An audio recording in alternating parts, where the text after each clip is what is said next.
Welcome back, everyone, and great to be here again with you and with all of us. So this is WeAwake, and again, if this is your first time, my name is John Dupuy, and I am the CEO of WeAwake Technologies, the company that produces the track we're listening to today, and this is part of our WeAwake team, all these beautiful people. So, and that's Pam, and that's Rex, and that's Louie, and that's Vanessa. I get to work with these guys all the time. It's pretty awesome. Thank you, Goddess. All right, so without further ado, we've been working on profound meditation. We've got like 17 tracks, and we're on track. I guess this is a 9, 10, 11, 12, track 12. And this is part of 3 series called Releasing Tracks. And whereas the first 9 were diving deeply into delta, a brain wavelength, this is kind of a blend of alpha and theta. So maybe a little more stimulating, a little more not kind of the deep meditation. And alpha is great focus, and theta is kind of that borderline between the conscious and the subconscious mind, where dreams and visions and all kinds of things emerge from. So that's what we're going to do today, and there'll be a little more on the backside when we finish. So I'm ready. Let's do it. Get comfortable, spine straight, intentions pure. Ask for help from your higher power, and let's have a great meditation.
Well, welcome back. That was that seemed like about 5 minutes to me, and sometimes in meditation time it does that.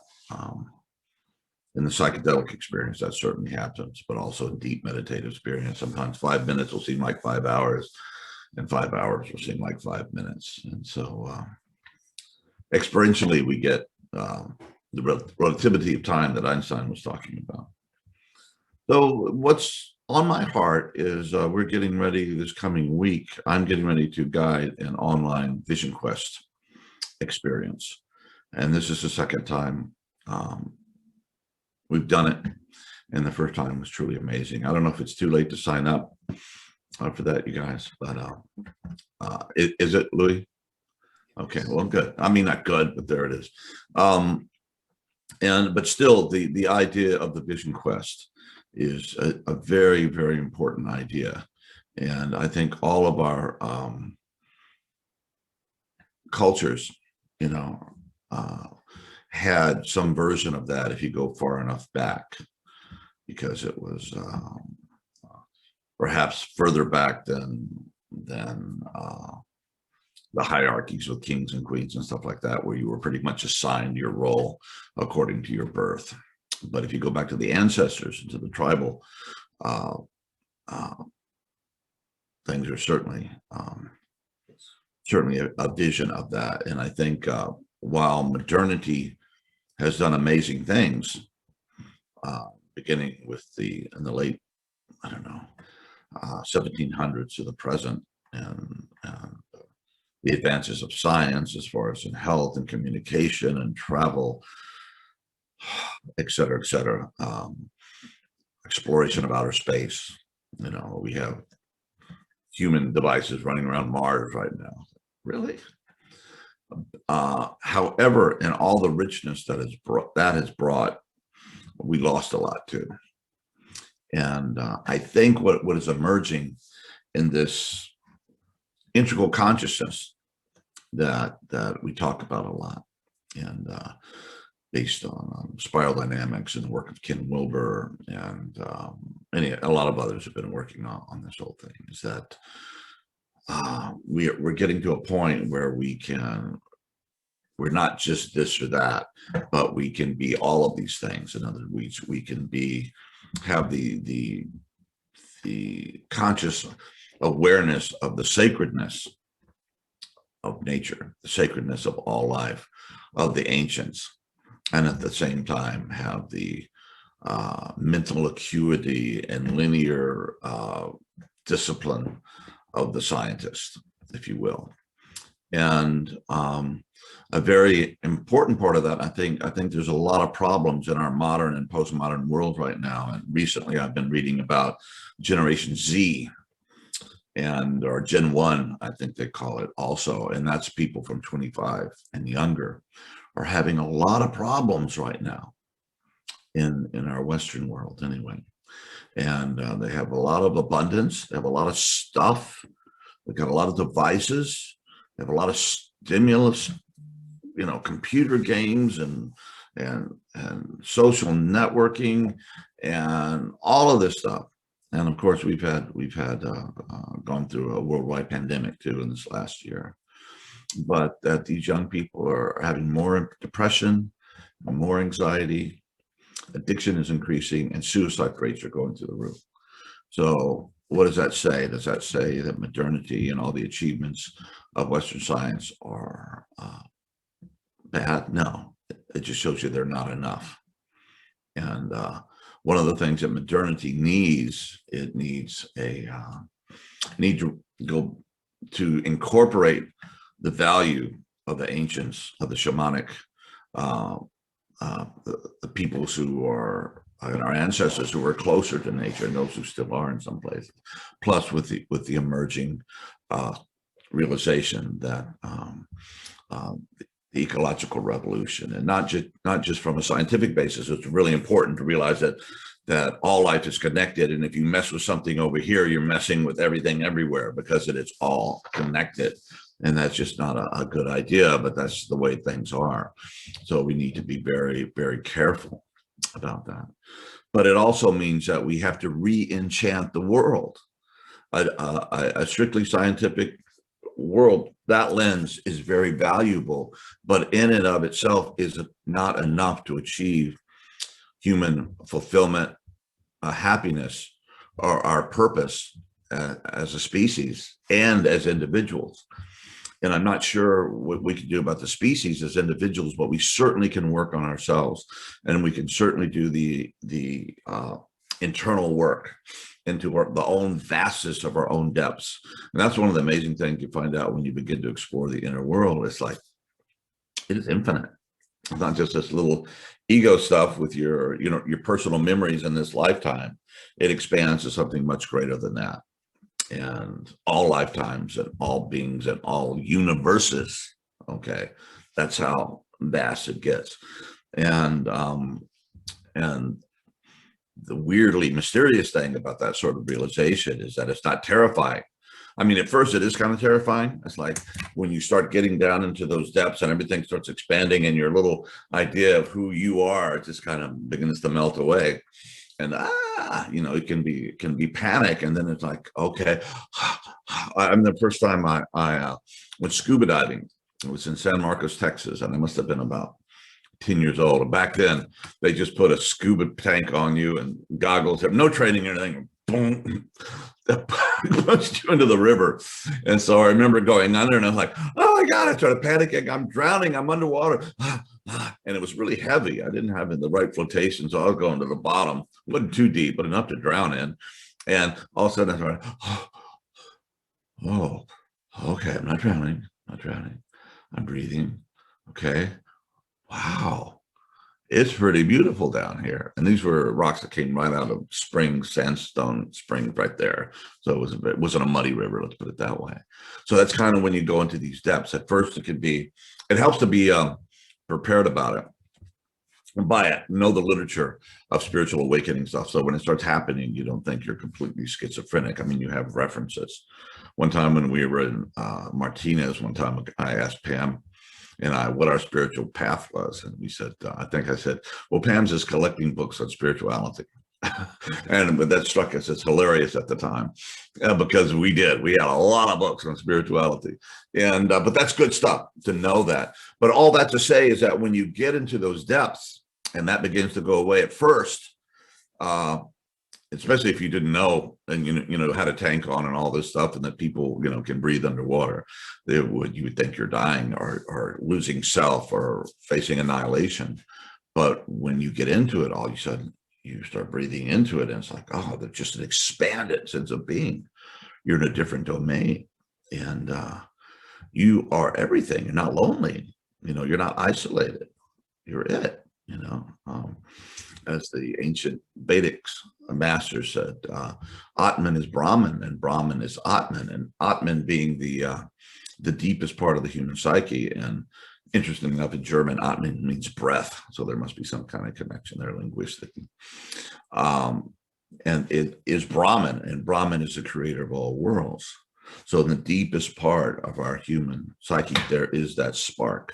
There is that connection, or maybe it's not a spark, maybe it's some kind of just something we plug into where we become aware of who we truly are at the largest levels. And that's just amazing. Okay. So that realization, intellectually, I think you can study all this stuff and like we said, collect books on spirituality. If you read enough, even that begins to rub off. But it helps us begin to develop character. And what is character? Character is how if we act virtuously most of the time. And how do you know if you have virtue? Well, if you have virtue, it's how you act when nobody's watching, right? So if you're a good guy when everybody's watching, but nobody's watching, you take the trash and throw it out the window of the car. No, that's something to look at, right? You got some issues there. So yeah, I guess values, or when we think something is good, we think it is good to be compassionate. We think it's good to be smart. It's also important to be smart and be educated, and use these incredible tools, that part of our brain, to achieve the most that we can in the service of all beings, right? But when these values, we actually start living them and working on them and moving in that direction, they become virtues, and they become ways that we behave and the way we act when no one is watching. There's probably some folks, religious folks, will say somebody's always watching, so beware. And I love this saying. We heard this this old kind of cliche is that power corrupts, and absolute power corrupts absolutely. And yeah, right. You can say, and you see some people when they get power, they behave terribly. But more recently, what I've heard and I've really resonated to is power reveals who we are. Okay. So if you all of a sudden were president of the United States, or president of someplace, or CEO of your company, or you inherited a massive amount of wealth, or a lot more than you have now, how would you behave? And hopefully you say, okay. All right. Now, given this responsibility, and wealth is also responsibility. When you have more, you're required to do more. How should I behave in a good and honorable way? And not just to drown in my own ego and my own stuff. So remember that, that reveals who we are when we get power. And some people have it very well. Not everybody has a lot of power, behaves horribly. I won't get into current politics in the United States, but I'd say there's some pretty obvious lessons, if you want to look in that direction, that we can observe right now.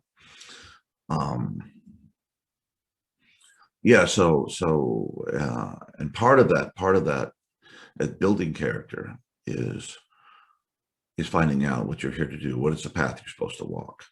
And that was traditionally the vision quest. And the vision quest is a prayer fast in the wilderness. That's how I started off. And I was inspired, I think, by Native American sources, but also by biblical sources. Before Jesus, did his thing, he went into the wilderness for 40 years. And Moses, went up on the mountain to pray, and the 10 Commandments, etc. Elijah. Anyway, you find it all through the Old Testament and in the New Testament. So it's finding that path. And then once you find that path, you can start saying, okay, if I'm actually going to live that, how do I have to behave? What do I have to do? But I'm really lazy, and I'm pretty selfish, It's like, well, okay, that's a good realization. So what do you need to do? You need to unlazify yourself and become less selfish. And that's when you start working. And you have this, say, a diamond in the rough, if you will, and or just carbon, just plant matter that get compressed, over thousands of years, and energy and heat and pressure, and then it turns into, say, a diamond. And then, of course, the diamond itself has to be cut just right in the light to polish out, to bring out the beauty of the stone, the magic of the stone. Well, that's kind of the process that we have to go through. So we have to start with the baser stuff, the pure carbon, or unpure carbon for that matter. I'm not sure how pure it is, but it becomes purified over time with the heat and the pressure of existence. And who knows, this may happen over lifetimes, because it seems that some people show up, they seem pretty wise, even as kids, they seem to have a lot of the kind of the basic lessons already done. Or we start remembering things quickly, like, oh, I'm not supposed to do that. Something tells me I've already done that. And that's, no, I've done this one. Thank you very much. I'm doing something else this time around. And we start building character. And then when we start building character, we start behaving better. And we start behaving better. And in AA, we used to say, Alcoholics Anonymous, fake it till you make it. So you've been an out of control addict or drunk, or, just a jerk, brutal, thief. Anyway, whatever you were doing to keep the supply of drugs coming in, then you have to behave differently. You have to go to the meeting and set up chairs and make bad coffee for everybody, or whatever you're required to do. And that doesn't really feel real at first. It feels fakey, Well, that's why they say fake it till you make it. New behaviors often will feel ego's dystonic, I think we used to say in psychology. It doesn't feel real to your ego. Does that mean you're being a phony? No, not at all. It means you're working on yourself, and you do it for a while, and that will become a habit, and a habit will become a virtue. And a virtue is something that how you will behave when you are not accountable to anybody but your own conscience and your own soul. Okay. And when no one is watching. So, and we're on that journey together. Well, yeah, we are. And do these tools and these meditations that we do together and individually, do they help us? Yes. And is it important to know why we're doing this and why we're doing the work and doing the practice? Or if we're not, why we can start doing it to become better, more enlightened, wiser, more skillful, more loving, more courageous, all of these things, all of these virtues that we need to really become ourselves. And positive psychology, they talk about true happiness, that you really have to manifest these things. And I think there's a new school of psychology I was thinking about the other day. We should call it transformational psychology. What do we have to do in order to become what we need to be? And how do we even get the vision of what we possibly can be? So these are all good questions. Native American teachers should say the medicine questions, questions that you can hold and work with and chew on and think and pray about and meditate with. So I think that's enough for today. Anyway, thank you guys. I hope some of you will be at the Vision Quest. I think it's time for all of us to be vision questing, and it is an ongoing process. You may get the vision and boom, you got it. But then it takes the rest of your life to fulfill that and to get it really specifically dialed down to what you're supposed to be doing. And there is possibly no greater joy and peace than finding your path and walking it well. So thank you for being here again. I love you guys as always.